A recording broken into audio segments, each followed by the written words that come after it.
Hello, my wonderful, beautiful friends, guys. Welcome back to another episode of r/Entitled People, where in this episode, it's all about entitled Karens ruining Thanksgiving for the family. We've got Karens throwing tantrums at dinner, attacking family members, parents losing their mind at Thanksgiving dinner. It's wild, guys. I hope you enjoy the stories today. I hope you had a great Thanksgiving with your families. And if you have any crazy stories to share since the holiday's over, the email will be linked right here. Let's dive in.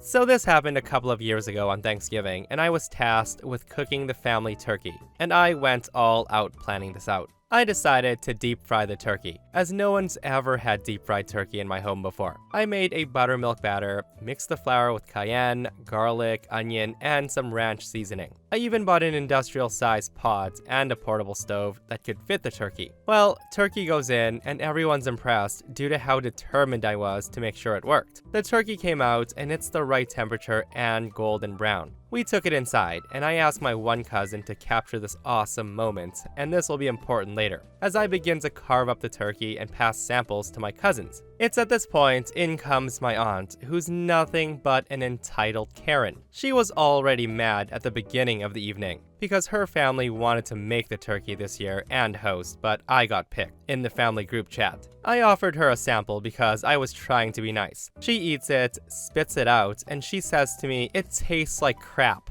My husband would have made it way better. Deep frying a turkey is stupid." Hearing her say that, I was very calm because she acts like this a lot. She's the spoiled one of the family. All of my cousins then leave to go back to socializing. My one cousin, who happened to be Karen's son, stayed because he was filming, and he actually defended me saying, "It's actually really good, Mom. You don't know what you're talking about." With Karen responding, "Shut up. You're just a child. Children know nothing about good cooking. Deep frying a turkey is stupid." He was 17 years old. I tell her to lay off since it's Thanksgiving and I was enjoying myself. She then said to me, "I knew we should have voted my husband to cook it since you're such a crap cook." Again, bashing my deep fried turkey, and at this point, I was pissed. So I respond, "I'm the crap cook. Your cooking is probably what scared your other two husbands away."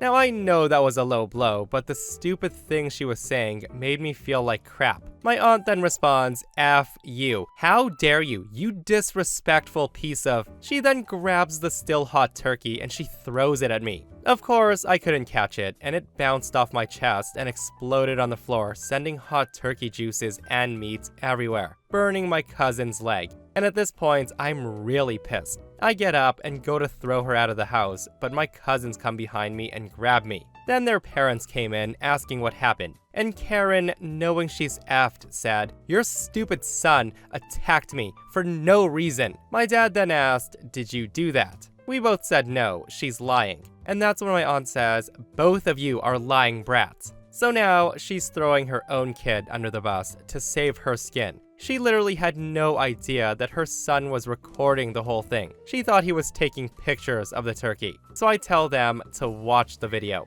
They all watch it, and the whole time, she's cursing at me saying it's our fault. My mom watching the video is now furious and said, "I've had it. Take your attitude and get the F out of my house." My aunt just said, "Fine, y'all aren't worth my time anyways." She leaves her kid there as well. He's still in shock that his mom threw him under the bus. We cleaned up his burns, and thankfully I had a second turkey in case something went wrong during the deep frying process. Little did I know that my Karen aunt would be the reason I had to use the backup turkey. We then went and had a great Thanksgiving, even though I had to clean up turkey out of my kitchen. Yep, nothing like ruining a Thanksgiving because you didn't get the honor of hosting and making a turkey, right? But seriously, how childish is that, guys? Like being the aunt of the house and acting like a 4-year-old and throwing a whole turkey at someone.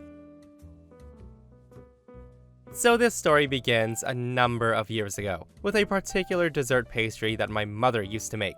Pudding pie. Now, I don't know why this pie was so much better than regular pudding, but it was delicious. And I would actually look forward to that pie before Thanksgiving. That's how good the pie was. Sadly, like all good things, this pastry too came to an end. Last year, my mother decided that that pie was too fattening for her diet, and she swapped some ingredients around. She swore up and down that it would taste no different, and spoiler alert, it tasted like nightmares feel. Immediate and extended family protested and requested the diet abomination be banished, and that she bring the delicious pie back. But of course, those pleas fell on deaf ears. Eventually, Mom had enough and said she wasn't stopping anyone else from making the pie, but she wasn't doing it anymore. I assume she figured that no one else would actually seek out the recipe to make it, but she thought wrong. In the very wee hours of Thanksgiving morning, I took up that gauntlet and prepared my pie in secret. I even managed to control myself and not just start eating the filling. I had one small taste to make sure I didn't forget an important ingredient. With that, I showed up for Thanksgiving lunch at my aunt's house with my pie, and there was so much rejoicing. Everyone was excited to try the pie that I made. Real sugar, actual tasty ingredients, and it even looked like Mom's pie. I even inhaled my meal in the interest of getting to the pie sooner, and may or may not have overdone it a bit. I needed some time on my feet to make room for my slice of pie, so I step outside to chat with the smokers.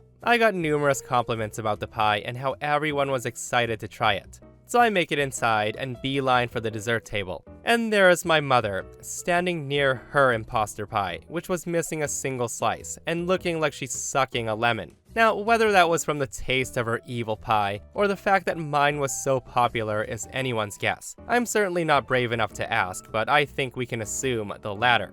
I glance around the dessert table, but there's no sign of my pie. I see apple pie, pumpkin pie, Toll House pie, but no pudding pie. Not even the pie tin.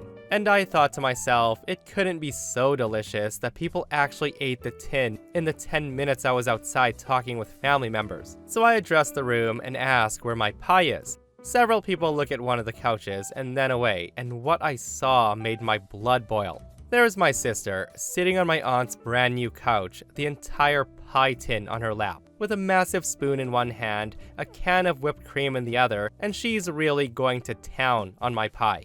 I recall saying, "Really, sis?" And that's when her head pops up and she looks at me like a deer in headlights. This woman, who's in her 30s mind you, has chocolate pudding and whipped cream smeared all over her face. She compounds the image of a toddler by speaking with her mouth full, as she tries to justify herself saying, "What?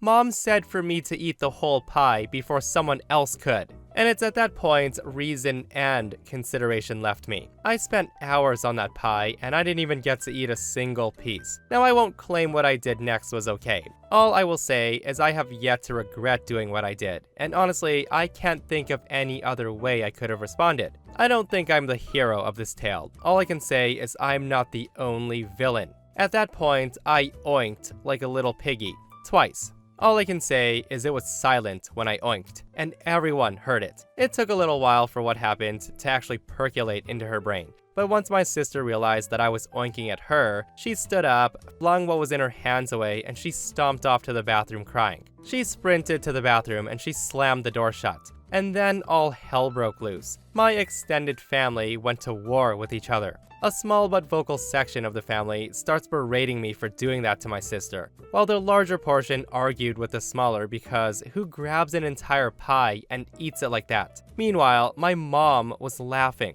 I just grabbed some napkins and did the best I could to get most of my pie out of my aunt's brand new carpet. She had hosted Thanksgiving because her house had been completely remodeled with fresh paint on the walls and a brand spanking new interior. I gave my aunt a hug and apologized for the mess before I left with an otherwise Irish goodbye. My aunt did not say anything then, but I've spoken with her since and she said she doesn't blame me. My parents actually paid for the carpet to get cleaned because there was pudding everywhere and it was a light colored carpet. And that's the story of how I ruined Thanksgiving. I hope you won't judge me too harshly. Yeah, in my opinion, guys, OP did not ruin Thanksgiving at all. Like, yeah, OP did oink at the sister, but I mean, the audacity to just grab a whole pie and eat it like that is absolutely absurd, and shame on mom for telling her to do so. Like, if you don't want to make the delicious pie anymore, don't, but don't ruin someone else's day for making the pie that you chose to stop making, mom. I am shaking my head so hard, guys, that mom basically told her daughter, quick, eat the whole pie so nobody else can.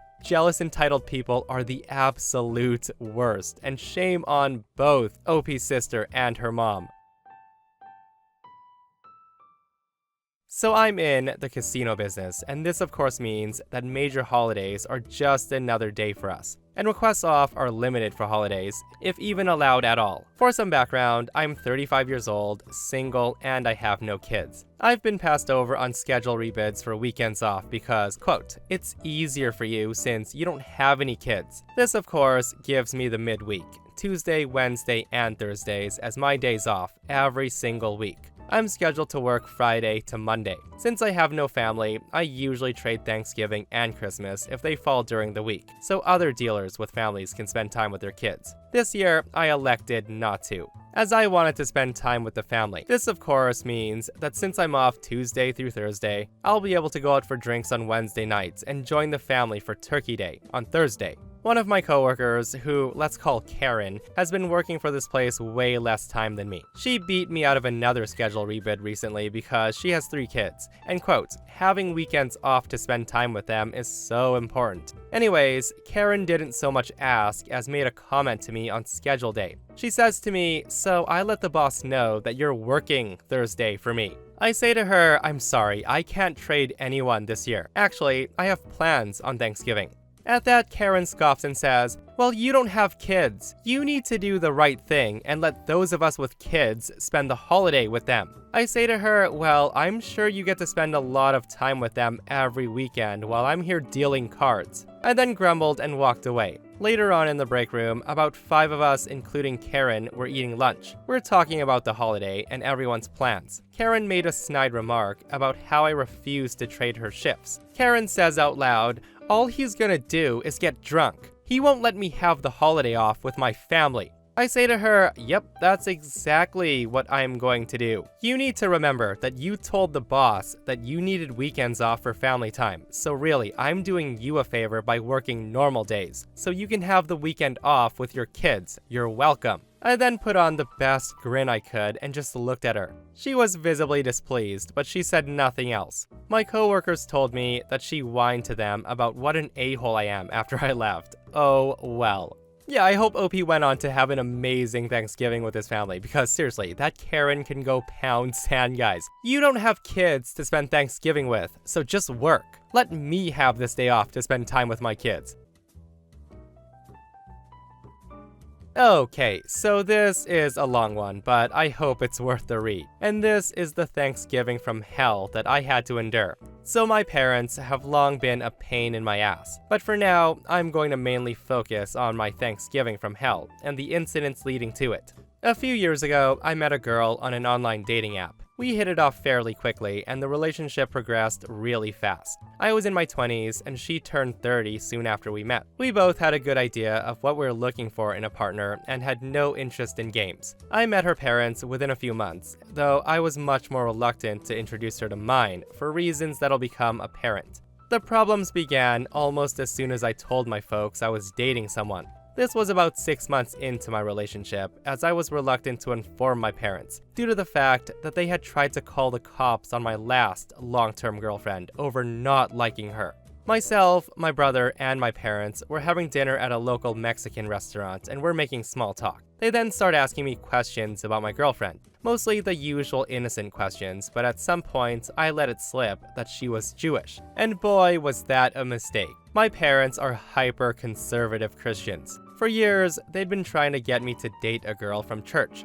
who happened to be a good friend of mine, but we were never really a match to be a couple, and always expected that I would marry someone who was at least a Christian. I'm a Christian by belief to this day, but I've rarely had interactions with the church. My dad, without missing a beat, told me that I should break up with her right now. He told me that I was going to marry a Christian girl, and that was it. I was pissed, and I don't remember the full extent of that conversation, but I told him I wasn't breaking up with her, and the rest of the dinner was tense. The next couple of months went about as smooth as you might imagine, but I thought I was slowly wearing them down. At some point, they invited my girlfriend and I over for dinner, and I thought there was finally some progress being made, but no. They got my brother to distract me in another room of the house. Well, they sat down with my girlfriend and explained to her why they didn't think she was good for me. They straight up told my girlfriend that she needed to break up with me because I was going to marry a good Christian girl. They even offered to pay her big money if she ended up leaving me. My girlfriend politely told them off and we left.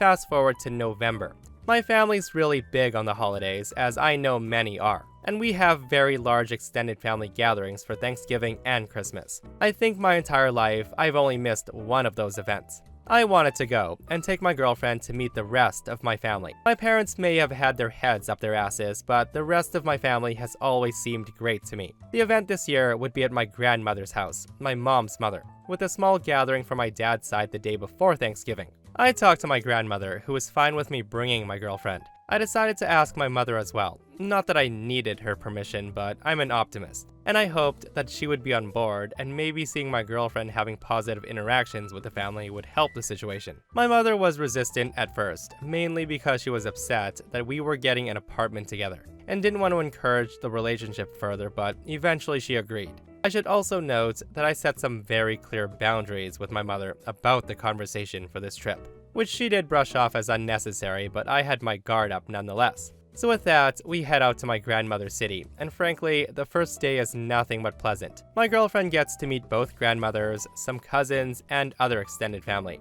We're having a fairly good time, and I think things are actually going well, until my girlfriend and I decide to go to a movie. My brother, who's 5 years older than me, wants to tag along. The three of us sit together, and my girlfriend and I snuggle through most of it. I think all the cuddles had not sat well with my brother, who is single. He then gets up, and I will never forget what he said, or the malicious tone in which he said it. "Too bad mom and dad will never let you marry her." My brother then jogs out of the theater before we could muster a response. We just sat there, a bit dumbfounded for a few minutes. Eventually the house lights went up in the theater, and we tried to formulate a plan. I had no idea where my brother is at this point, but he can't go far, considering we drove him. I decide to call my folks, considering I have no clue where he is, and I don't want to talk to him at this point. To my surprise, my mother sides with me, and tells me it's alright if we leave him because he can get an Uber back. We half consider it, but we find him on the way out, and my girlfriend, who's used to dealing with a-holes and children in her job, completely cows him with words. He silently rides back with us, and we drop him off, and my girlfriend and I go to have dinner by ourselves. We debate just leaving, but decided that my parents themselves have not crossed any boundaries we've set, so we'll stay for now. It would not take them long though. That same evening, I was getting ready to watch Netflix with my girlfriend. As I walk past the living room, my mother calls me in and complains that I'm not spending enough time with my family. Now, I'm a bit angry at this common manipulation tactic from my mother, but I go chat for my grandmother's sake.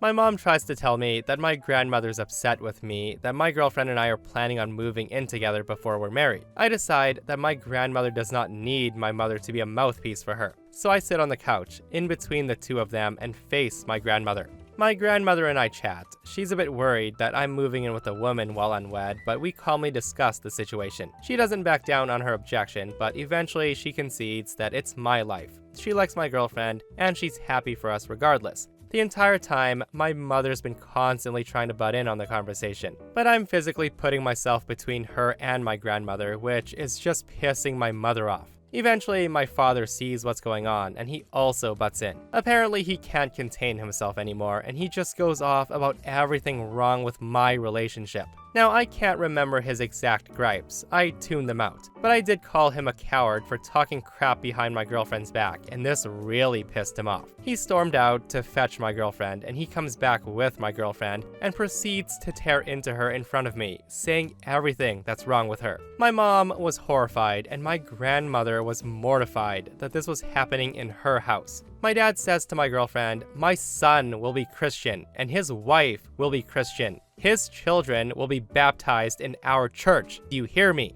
My dad was nearly screaming at her. He also basically accused her of trying to steal my inheritance by getting knocked up by me, and then added some very inappropriate commentary, how he knew my girlfriend was getting older and her biological clock was ticking down. Through the whole tirade, my girlfriend just stood there quietly. She's used to dealing with a-holes, and she's as tough as nails. She let him finish up and run out of energy, and that's when she turned to my grandmother and thanked her for her hospitality, before turning back to my father and asked, "Why did you even invite us here if you were going to act like this?" My dad then yells and says, "We did not invite you here. We never would have invited someone like you here." At this point, I gleefully pulled out my phone and showed him the conversation I had with my mother, where she agreed for my girlfriend to be here. My dad could not find words, he just glared at his wife. At this point, I told them that my girlfriend and I were leaving. It was near 11 p.m., but we packed up my car and we left for our hometown. My dad gets in one more word before we left. He said to us, "You two had better be broken up by the time you get home. Have a long, hard thought about your future and our family." To which I just laughed as we got in the car. My girlfriend and I drove home on pure adrenaline. We alternated between angry, humiliation, and frustration at the absurdity of the whole thing. This story does have something of a happy ending though. In the days that followed, we got a lot of calls and messages of support from my relatives, who I had not told about the incident. It turns out my brother had made some vague social media post how he was sad for me and asking everyone to, quote, "pray for my brother." Apparently, many of my relatives took this to mean that I had been hurt, and they were all calling my mother and father. That's when my parents were forced to explain the situation, and all of my relatives sided with my girlfriend and I. This incident also caused my grandmother to think back on how she acted with her daughters. It turns out that my mother had been the only marriage out of 3 daughters that my grandmother approved of. This incident made my grandmother realize that she had acted poorly with her other daughters, and she came to them to finally mend those old wounds. I had no idea. It always seemed like my grandmother and her daughters had a great relationship, but those were old wounds that had just scabbed rather than fully healed. Overall, my family got closer because of this. In addition, my father's had a dramatic change over the course of the years, where once it seemed like we weren't going to invite my parents to our wedding, my dad actually ended up being the happiest person there when my girlfriend and I tied the knot. This has been helped by the fact that he discovered some underlying mental health issues after that Thanksgiving, and the meds he's using are truly helping him. He's starting to act like the father I loved when I was a kid. My mother is still a problem, and boy do I have more stories, but she's mostly behaving because she knows my wife and I can and will block her from seeing future grandchildren. Guys, that was a crazy story, and I'm glad it worked out well in the end for OP. Because in my opinion, it is absolutely ridiculous for a parent to tell their child, who is a freaking grown-up, who they can or can't date. OP did come into the comments to say, "My relationship with my parents has improved since, but my wife and I are going to try for a kid soon, and I'm imagining things might regress when we tell my parents we will not be raising the kid in a church." Only time can tell, right? And if it gets bad enough, go low contact or no contact with the parents. And that, my friends, brings us to another end of our /entitled people. Guys, I hope you enjoyed today's stories. If you did, hit that thumbs up, and if you're not subscribed, consider subscribing so you don't miss these crazy stories. And if you missed the last episode on the channel, it's another r/entitled people episode where a Karen believes that she owns a plane and tells everybody what to do. It's so ridiculous. Go check it out if you haven't, and myself and Stevie Boy will see you guys in the next one. We love you.